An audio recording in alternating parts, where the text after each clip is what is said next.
Welcome to Firoz sir biology classes. बच्चे, जैसा कि लास्ट क्लास में हम cell the unit of life का लेक्चर दिए थे, वो सैंडविच मॉडल पर था। प्लाज्मा मेम्ब्रेन जो टॉपिक हम लोगों ने शुरू किया था, मैंने कहा था कि प्लाज्मा मेम्ब्रेन के more than 50 different kinds of model has been given by the different scientist, out of which 3 is the most appropriate model. और उस 3 में से फिर एक एक्सेप्टेड मॉडल है। तो उनमें से एक मॉडल मैंने आप लोगों को सैंडविच मॉडल बताया था। आज जो है हम लेके चलेंगे यूनिट मेम्ब्रेन मॉडल।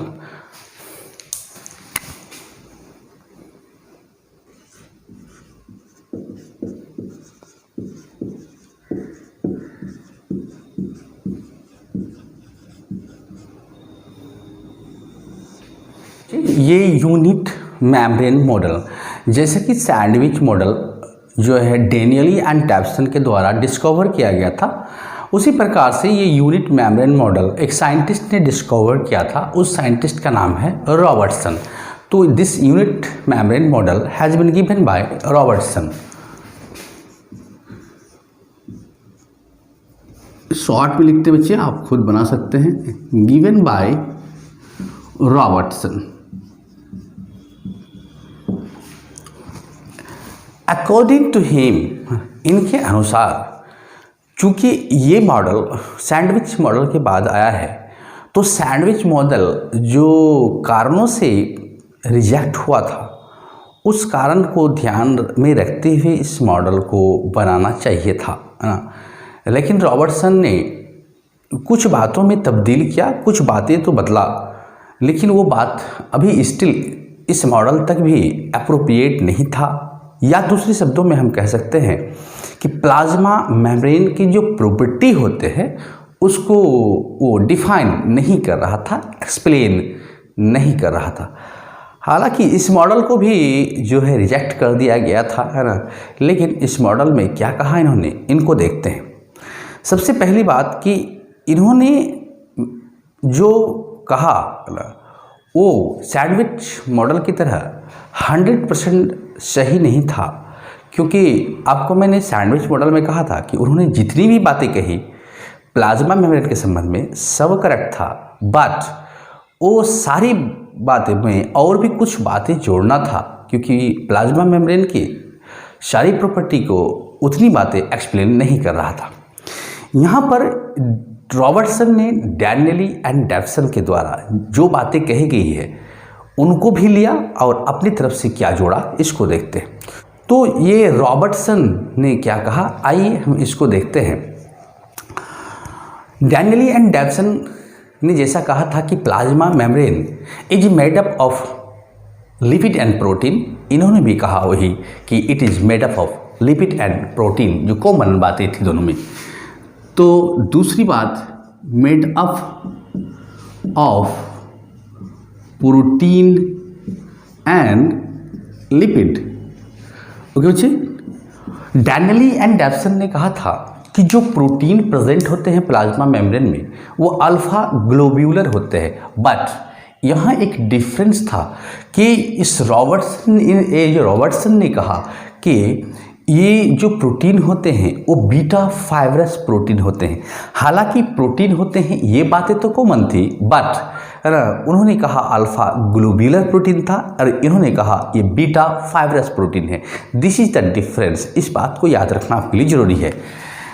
तो protein of plasma membrane is beta fibrous protein. ये बात कॉमन था बट डिफरेंट था कि that was alpha globular protein और this is a beta fibrous protein. Next बात कि जिस तरह से डैनियल एंड डैप्सन ने कहा कि ये जो प्रोटीन और लिपिड हैं उसमें लिपिड के बाइलेयर हैं और ये लिपिड लेयर इज कंस्ट्रक्टेड या consist of 2 part, head and tail, जिसमें से हेड रीजन फॉस्फोरस कंटेनिंग होते हैं और tail region fatty acid containing होती है। इन्होंने भी वही कहा head region phosphorus containing, tail region fatty acid containing. दूसरी बात, जिस तरह से डैनियल एंड डेविसन ने कहा कि हेड रीजन हाइड्रोफिलिक होते हैं, वाटर लविंग होते हैं, और टेल रीजन हाइड्रोफोबिक होते हैं, वाटर रिपेलिंग होते हैं, ठीक उसी तरह से इन रॉबर्टसन का भी कहना था कि हेड रीजन जो हाइड्रोफिलिक है वो पोलर है, और जो टेल रीजन है वो हाइड्रोफोबिक है, जो है ना नॉन पोलर है। समझ बच्चे? ठीक है, तो ये phospholipid having phosphorus containing head region which is hydrophilic,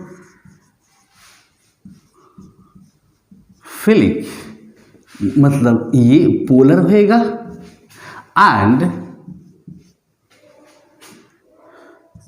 fatty acid containing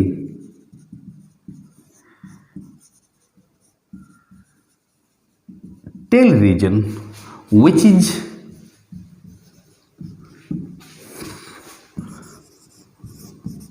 hydrophobic.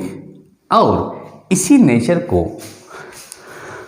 Amphipathic कहा था, डैनियल एंड डेविसन ने भी कहा था, और इन्होंने भी कहा ये एम्फीपैथिक नेचर का होता है। इसी कैरेक्टर के कारण हम क्या बोलते हैं, एम्फीपैथिक। तो ये बातें जो है ये नेचर्स क्या कहलाता है, एम्फीपैथिक कहलाता है। समझिए बच्चे? तो ये बातें जो थी ये कंप्लीट कॉपी था, ये बातें कंप्लीट कॉपी था, ये बातें कंप्लीट कॉपी था किनका, डैनियल यानी एंड डेविसन का। नेक्स्ट, ये जो आपका रॉबर्टसन ने जो एक्स्ट्रा इंफॉर्मेशन दिया इस मेम्ब्रेन के संबंध में, इन्होंने कहा थिकनेस के संबंध में, प्लाज्मा मेम्ब्रेन का थिकनेस मेजरमेंट करके इन्होंने बताया कि इसकी थिकनेस 75 एंगस्ट्रॉम से 100 एंगस्ट्रॉम तक होती है। तो नेक्स्ट इंफॉर्मेशन या एक्स्ट्रा इंफॉर्मेशन वो क्या था बच्चे,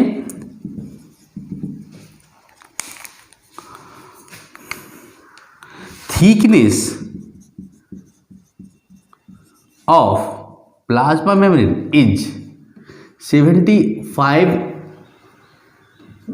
एंगस्ट्रॉम टू 100 एंगस्ट्रॉम, इसको याद रखना है।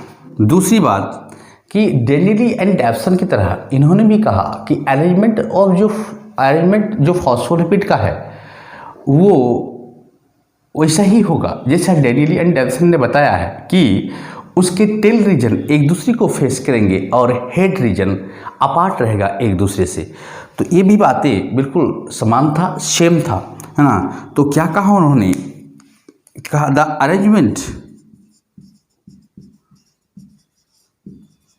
Arrangement of phospholipid is same as sandwich model, जो सैंडविच मॉडल में बताया गया, एज सैंडविच मॉडल। ओके बच्चे, ना ये तो बातें हो गई बच्ची, यानी कि जो भी बातें डैनियल एंड डेविसन के द्वारा बताया गया था वो सारी बातें इस रॉबर्टसन के द्वारा भी बताया गया। हमें जो याद रखनी थी वो दो बातें कि इन्होंने एक्स्ट्रा इन्फॉर्मेशन क्या दिया। तो एक एक्स्ट्रा इन्फॉर्मेशन ये दिया कि बीटा फाइब्रस प्रोटीन के संबंध में, और दूसरा एक्स्ट्रा इन्फॉर्मेशन क्या दिया कि ये है ना ये प्लाज्मा मेम्ब्रेन की थिकनेस।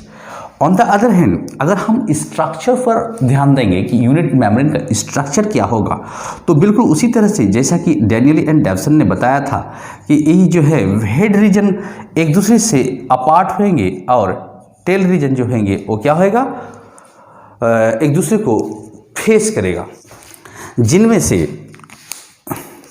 फेस करेगा। और ये अल्फा ग्लोब्यूलर प्रोटीन होंगे, है ना, सॉरी ये जो है ये जो है बीटा फाइब्रस प्रोटीन होंगे, और इस प्रकार से बीटा फाइब्रस प्रोटीन उसमें क्या होंगे, अरेंज्ड होएगा। ठीक है बच्चे, ये एक स्ट्रक्चरल ड्रॉ करके बताए रॉबर्टसन के द्वारा बताया गया ये संरचना है, ये स्ट्रक्चर है। लेकिन ये रॉबर्टसन के द्वारा दिया गया ये मॉडल भी फेल हो गया। उसका कारण क्या था कि अब हम देखते हैं कि प्रॉपर्टी जो प्लाज्मा मेम्ब्रेन का प्रॉपर्टी है उसको फिल करता है या नहीं करता है। आप जानते हैं बच्चे कि प्लाज्मा मेम्ब्रेन का 3 प्रॉपर्टी हम लास्ट लेक्चर में बताए थे। उनमें से कहा था आपको कि पहला प्रॉपर्टी है कि water soluble and fat soluble molecules should be pass through the plasma membrane, और दूसरा प्रॉपर्टी बताया था कि प्रोटीन और फॉस्फोलिपिड का जो रेशियो है that should not be constant, वो इंटरचेंजेबल होना चाहिए, ये रेशियो बदलना चाहिए। बिकॉज ये प्रोटीन और ये फॉस्फोलिपिड अगर मूवेबल नहीं होगा, अगर मूव नहीं करेगा तो ये प्लाज्मा मेम्ब्रेन हार्ड और रिजिड स्ट्रक्चर हो जाएंगे, जबकि by nature plasma membrane hard और रिजिड स्ट्रक्चर नहीं होता। इस वजह से हमने दूसरा प्रॉपर्टी लिया था कि ये जो है प्रोटीन और फॉस्फोलिपिड का रेशियो कांस्टेंट नहीं होना चाहिए। तीसरा प्रॉपर्टी लिया था कि प्लाज्मा मेम्ब्रेन डायनेमिक नेचर का होता है। तो देखते हैं ये प्रॉपर्टी को फुलफिल करता है कि नहीं। उनमें से अगर एक भी प्रॉपर्टी को फुलफिल नहीं किया तो वो मॉडल नियमानुसार एक्सेप्ट नहीं होना चाहिए। ठीक है बच्चे, अब आइए हम उस प्रॉपर्टी को डील करने की कोशिश करते हैं। सपोज कर लीजिए कि ये आपका एक वाटर सोल्यूबल मॉलिक्यूल्स है, तो देखते हैं वाटर सोल्यूबल मॉलिक्यूल्स जब यहाँ से क्रॉस होगा तो ये इसका हेड रीजन है, इस हेड रीजन से तो ये हेड रीजन तक तो आ जाएगा, बट जब ये टेल रीजन में पास होना चाहेगा तो चूंकि ये हाइड्रोफोबिक है इस वजह कर इसको पास होने नहीं देगा। इसका मतलब है यहाँ तक आएगा बट ये क्रॉस होके पास नहीं हो पाएगा, यानी कि वाटर या वाटर सोल्यूबल मॉलिक्यूल्स को ये मेम्ब्रेन अलाउ नहीं करता जो पास करेगा। या इस संबंध में किसी भी तरह का इंटरप्रिटेशन रॉबर्टसन के द्वारा नहीं दिया गया। बिल्कुल सेम गलती किया जो गलती डेनियल एंड डेप्सन किया था, है ना। डेनियल एंड डेप्सन ने भी इन बातों के संबंध में या प्रॉपर्टीज के संबंध में किसी भी बात का इंटरप्रिटेशन नहीं किया था। अब अगर आप फैट सोल्यूबल लेते हैं कोई चीज़, तो ये फैट सोल्यूबल मॉलिक्यूल्स देखते हैं कि ये पास होने में किसी भी प्रकार का रुकावट नहीं है, बट पहला प्रॉपर्टी को ये फुलफिल नहीं कर सका। तो प्रॉपर्टी को फुलफिल करने के संबंध में अगर हम बात करेंगे तो क्या कहेंगे कि वाटर सोल्यूबल मॉलिक्यूल्स क्या होगी बच्चे, पास नहीं हो सकेगा। अब हम दूसरी बात पे आते हैं कि फॉस्फोलिपिड और प्रोटीन का रेशियो। सपोज कर लीजिए ये एक सेगमेंट है प्लाज्मा मेम्ब्रेन का, है ना बच्चे, है ना। और इसमें अगर हम रेशियो देखते हैं प्रोटीन टू फॉस्फोलिपिड अगर एक रेशियो देखेंगे तो हम देखते हैं यहाँ प्रोटीन 1 2 3 4, तो ये 4 प्रोटीन है। और अगर हम फॉस्फोलिपिड देखते हैं तो 1 2 3 4 मॉलिक्यूल्स ऑफ फॉस्फोलिपिड है। ये रेशियो 1:1 होगा और ये रेशियो एज यूजुअल ऐसा ही रह जाएगा, इट नेवर बी चेंज। अगर ये मॉलिक्यूल्स मूवेबल ना हो या ये नंबर कभी भी ना बदलता हो तो इस प्रॉपर्टी के संबंध में भी किसी भी तरह का इंटरप्रिटेशंस जो है रॉबर्टसन के द्वारा नहीं दिया गया और डायनेमिक नेचर का भी ये नहीं शो अप करता है, जिस वजह कर इस मॉडल को भी क्या कर दिया गया बच्चा, रिजेक्ट कर दिया गया। सॉरी, चूंकि बच्चे ये दोनों मॉडल जो ये सैंडविच मॉडल है और रॉबर्टसन मॉडल है, ये दोनों मॉडल में 3 लेयर का जिक्र हुआ है, 3 लेयर का जो है जिक्र हुआ है। 3 लेयर में से एक सबसे पहला ऊपरी लेयर प्रोटीन का, फिर बीच में फॉस्फोलिपिड का, फिर नीचे एक लेयर प्रोटीन का, 3 लेयर। सैंडविच मॉडल ने भी यही कहा था और यूनिट मेम्ब्रेन मॉडल ने भी यही कहा था कि ये 3 लेयर है, उनमें से फर्स्ट लेयर किसका है ना, फर्स्ट लेयर प्रोटीन का, है ना, समझ बच्चे। और फिर सेकेंड लेयर किसका है ना, फॉस्फोलिपिड का। फिर थर्ड लेयर किसका है, ये भी प्रोटीन का है। इस 3 लेयर को कलेक्टिव फॉर्म में उसको लैमिनर मॉडल कहा गया। इसको जो है लैमिनर मॉडल कहा गया। ओके बच्चे, है ना। या नहीं तो एक और नाम देंगे टुगेदर, है ना, ट्राई लैमिनर। और ये ट्राइलेमिलर माने ट्राइलेमिलर के अंतर्गत इसका मतलब दो मॉडल आ गए, एक तो सैंडविच मॉडल और दूसरा यूनिट मेम्ब्रेन मॉडल। और both this model has been rejected due to the not explanation या didn't give the anything about the explanation of the property of plasma membrane। तो both this model है ना, इसके अंतर्गत दोनों मॉडल आते हैं। both model is considered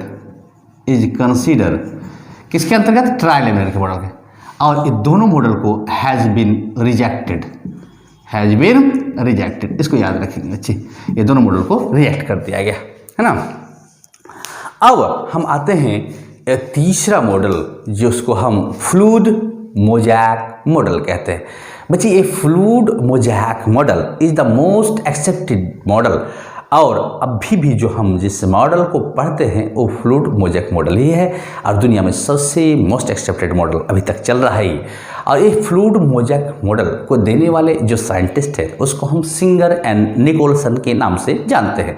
तो चलिए आइए हम देखते हैं ये fluid mosaic model most accepted क्यों हुआ। हमें ऐसा लगता है कि मोस्ट एक्सेप्टेड होने का सबसे बड़ा कारण रहा होगा कि इन दोनों ने जो गलती किया था कि explanation of the property of the plasma membrane नहीं बताया या उसका इंटरप्रिटेशन नहीं किया होगा। शायद ये सिंगर एंड निकोलसन ने इसका इंटरप्रिटेशन कर दिया होगा। तो आइए बच्चे, ये most accepted model, most important model है ना, इसको जो हम देखते हैं fluid mosaic model. Fluid mosaic model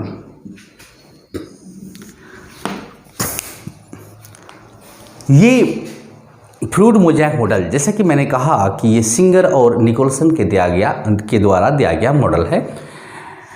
इन्होंने डैनियली एंड डेल्सन के द्वारा बताया गया सारी बातों को कंसीडर किया, उन सारी बातों को फिर दोबारा रखा और कुछ बातें एक्स्ट्रा एडिशनली इसमें जोड़ा गया है ना, जिस वजह का जो है मॉडल वैलिड हो गया, ये मॉडल एक्सेप्टेड हो गया है ना।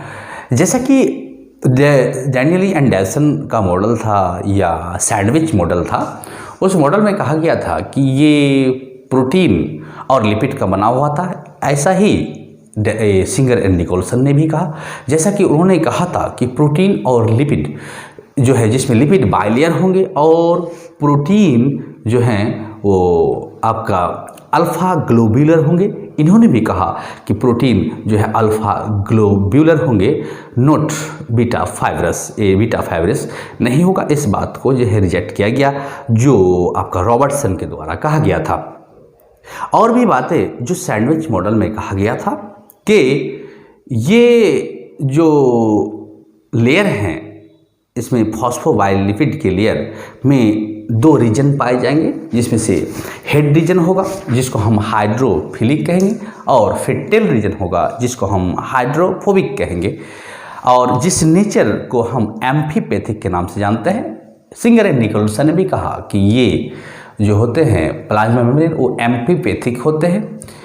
नेक्स्ट बात है कि फॉस्फोलिपिड के जो लेयर हैं उसमें टेल रीजन एक दूसरे को फेस करेगा, हेड रीजन एक दूसरे से अपार्ट रहेंगे। इन्होंने भी यही कहा। और यहाँ भी 3 लेयर का जिक्र हुआ है, पहला प्रोटीन का लेयर, दूसरा लिपिड का लेयर, फिर तीसरा प्रोटीन का लेयर, जिसको ट्राइलेमिलर के नाम से एक साथ जानते हैं। यानी ट्राइलेमिलर कंडीशन को ए सिंगर एंड निकोलसन का मॉडल फ्लूइड मोज़ैक मॉडल भी प्रूफ करता है या बताता है। तो ये ट्राइलेमिलर है। तो सबसे पहले हम ये बात चर्चा कर लिए कि इनका जो मोस्ट एक्सेप्टेड थ्योरी है सिंगर एंड निकोलसन का, इनकी कौन कौन सी बातें और अदर साइंटिस्ट से मिलती जुलती थी, तो ये चर्चा कर लिया। अब हम चर्चा करेंगे उस बात का, है ना, जो एक एक्स्ट्रा इन्फॉर्मेशन के रूप में सिंगर एंड निकोलसन के द्वारा दिया गया और वो एक्सेप्ट हो गया। बाइलेयर फॉस्फेट में क्या होते हैं, टेल रीजन एक दूसरे को फेस करता और हेड रीजन अपार्ट रहते हैं। Tail region face each other and head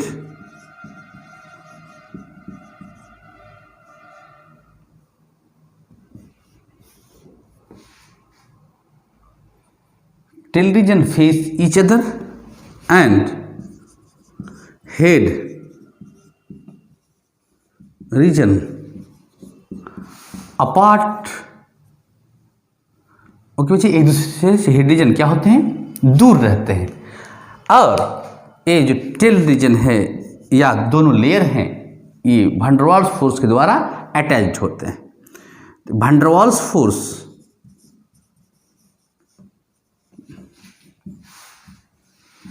are act to hold the bilayer. Okay है ना। और लास्ट बात है बच्चे कि ये भी ट्राइलेमिनर कंडीशंस को फुलफिल करता है। Okay, it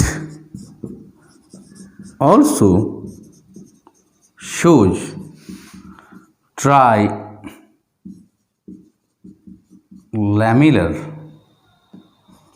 condition that is 3 layer. Okay बच्चे, ये तो बातें हो गई समानता की। अब जो बातें एक्स्ट्रा इन्फॉर्मेशन में इन्होंने बताया, हम उस बात की चर्चा करेंगे। चलिए बच्चे, हम पहला एक्स्ट्रा इन्फॉर्मेशन के संबंध में बात करते हैं। एक्स्ट्रा इन्फॉर्मेशन में बात करेंगे प्रोटीन का। पहले ये जो प्रोटीन था, जो बताया गया था सबके द्वारा, लगभग सैंडविच मॉडल ने भी बताया था कि अल्फा ग्लोबुलर प्रोटीन होते हैं। रॉबर्टसन ने भी बताया था कि जो इसमें भी प्रोटीन होते हैं बट वो बीटा फाइब्रस होते हैं। ये थोड़ा स्लाइटली डिफरेंस था, लेकिन फिर यहाँ सिंगर एंड निकोल्सन के द्वारा बताया गया कि ये प्रोटीन बीटा फाइब्रस नहीं है, ये अल्फा ग्लोबुलर ही है। बट यहाँ एडिशनल इन्फॉर्मेशन जो मेंशन किया गया इनके द्वारा वो ये था कि इस प्रोटीन को इन्होंने 2 भाग में बांट दिया। तो ये प्रोटीन अल्फा ग्लोबुलर प्रोटीन ही है, बट इसके 2 टाइप कर दिए गए। उनमें से एक टाइप को कहा एक्सट्रिंसिक प्रोटीन और दूसरे टाइप को कहा इंट्रिंसिक प्रोटीन। और दोनों को एक दूसरे से डिफ्रेंशिएट किया, डिफर किया इस बात से कि जो एक्सट्रिंसिक प्रोटीन हैं ये लूजली अरेंज्ड होते हैं उस प्लाज्मा मेम्ब्रेन पर, ये लूजली अरेंज्ड, लेकिन ये जो है टाइटली अरेंज्ड होते हैं, टाइटली अरेंज होते हैं या कंप्लीटली फिट होते हैं, अरेंज होते हैं। ठीक है। दूसरी बात है एक्सट्रिंसिक प्रोटीन के संबंध में कि ये जनरली पेरीफेरी में पाया जाता है, किनारे में पाया जाता है। सुपरफिशियली प्लाज्मा मेम्ब्रेन में अरेंज होते हैं। थोड़ा हल्का अगर धसा हुआ हो तो वो फॉस्फोलिपिड के हेड रीजन तक होता है। तो it is embedded till head region. Okay बच्चे, बट इंट्रिंसिक प्रोटीन जो होते हैं वो कंप्लीटली एम्बेडेड होते हैं और फॉस्फोलिपिड लेयर को लगभग पार किए होते हैं, और इसको कहा कि ये कंप्लीटली एम्बेडेड होता है। समझिए बच्चे। तीसरी बात है कि ये हेड रीजन तक ही रहा है ना। तो ये एक्सट्रिंसिक नाम इसलिए पड़ा है क्योंकि ये एक्सटीरियरली प्रेजेंट है। तो प्रेजेंट एक्सटीरियरली, लेकिन इसको करेंगे प्रेजेंट इंटीरियरली। समझे, ये इंटरनली क्या होते हैं, ये प्रेजेंट होते हैं। एक तो ये एक्स्ट्रा इंफॉर्मेशन था। दूसरा एक्स्ट्रा इंफॉर्मेशन में फिर हम काउंट करेंगे इस बार फॉस्फोलिपिड के लिए कि ये फॉस्फोलिपिड 2 तरह का मूवमेंट शो करता है। एक मूवमेंट को ट्रांजिशन मूवमेंट का और दूसरी को फ्लिप फ्लॉप मूवमेंट का। किसका मूवमेंट? फॉस्फोलिपिड के मॉलिक्यूल्स का। इस ट्रांजिशन मूवमेंट का मतलब हुआ कि the molecules of the phospholipid will be movable और interchange along the surface, along the same surface। मतलब कि फॉस्फोलिपिड के मॉलिक्यूल्स अपना स्थान बदलेगा, जगह बदलेगा, या मॉलिक्यूल्स इंटरचेंज होगा, बट ये इंटरचेंज का काम सेम लेयर में होगा क्योंकि फॉस्फोलिपिड के 2 लेयर हैं। तो इसमें स्टार मार्क में याद रखना है, molecules move with in same layer. On the other hand, इस फ्लिप फ्लॉप मूवमेंट के संबंध में कहा कि यहाँ भी मूवमेंट होंगे मॉलिक्यूल्स का, बट ये मूवमेंट 2 अलग अलग यानी कि दोनों लेयर में होंगे, सेम लेयर में नहीं होगा। तो movement of molecules in between movement of molecules in between